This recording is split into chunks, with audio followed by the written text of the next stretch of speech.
Hypothyroidism naba mising hakchangda thyroid hormone puthokpa hengatnaba iodine, selenium amadi zinc yauba chinjak chaba mathau tai adubo goitrogen yauba chinjaki manungda kobidi hingna charoidabani haina akhangai singna phongdurakle akhangai singna phongdurakpagi matung ina nga sangom yerum amadi iodine yauba thum chabana hakchangda iodine marang kaina phanganduna thyroid hormone sungbada mating pange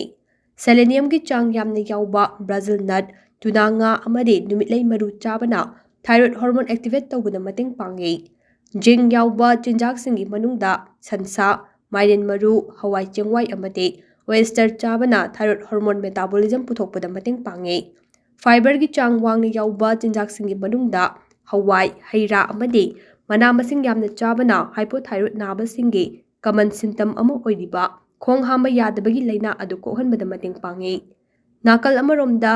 broccoli kobi ful kobi lei hingna chaba amadi nung hawai dagi semba chinjak chabana thyroid hormone puthokpada apan pi adubu hairiba chinjak sing asi thonglaga charabade masida yauriba goitrogen gi compound adu manghali haina akhangai singna makha tana haire